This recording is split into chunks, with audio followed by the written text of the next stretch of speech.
Now that you're comfortable setting up new documents and opening files, I think it's high time that we get a tour of the CorelDRAW interface. And that's what we'll be doing over the next few lessons. Now, what we'll do in this lesson is I'll kind of give you sort of a rough run through of the interface. And then in the forthcoming exercises, what we'll do is we'll take a closer look at each of the interface elements. Now, I think what I'll do is I'll start off at the very top of our interface, and that is the CorelDRAW Title Bar. Now, what's interesting about the CorelDRAW Title Bar is, of course, you can see there CorelDRAW X4, and then you'll see a file path. Now, that file path leads us to where the current file is saved on our computer. So you can see there we have sample2.cdr opened up here. Now, .cdr, by the way, is what we call CorelDRAW's native file format. In other words, when you choose File and then down to Save As, and we'll take a look at that in a little while, you'll be saving .cdr files, and I'll be sure to mention that a little bit later on when we actually do that. Okay, great. Now, below the title bar, we have the menu bar, and of course, you'll find common menus that I'm sure you've seen in other applications, like the file menu, where you'll find commands like open and close, and there's that save as and import and export and all kinds of others there. And then, of course, you'll also have your edit menu, your view menu, and a whole pile of other menus as well. Now, if you're brand new to CorelDRAW, this can seem a little bit daunting. I mean, there's tons of menus, and each menu contains tons of commands, right? But have faith, we're going to work through a lot of the different menus together as we go along, and you'll see a lot of the different commands in action. So don't worry too much about needing to know everything at this point. Okay, great. Now, below your menus, we have what's called the standard toolbar, and I pointed out the open button there earlier. You also have a new document button there as well, and some other common commands like printing and cutting and undoing and pasting and all kinds of good stuff. And you'll see, again, some of these commands in action as we go along. And then below the standard toolbar, we have our properties bar, and I touched on that briefly earlier when we were setting up our files. Now, over on the left-hand side, we have the CorelDRAW Toolbox, and we'll take a closer look at the toolbox in just a little bit. And then, of course, we have the vertical ruler running down the left-hand side there, and of course, we also have the horizontal ruler running just below the properties bar as well.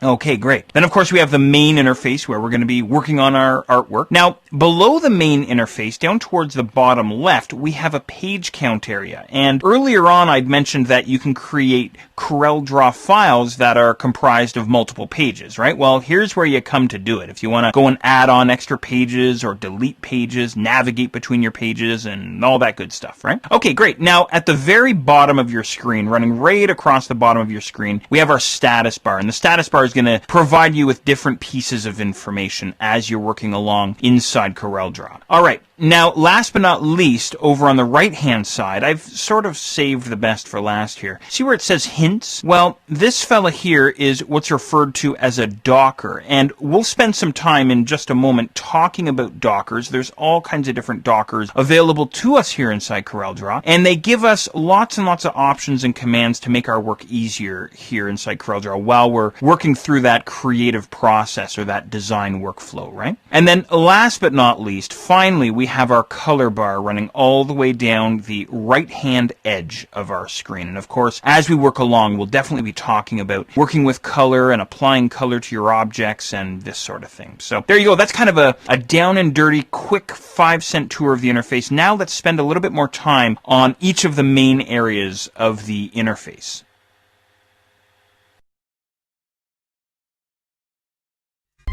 To change your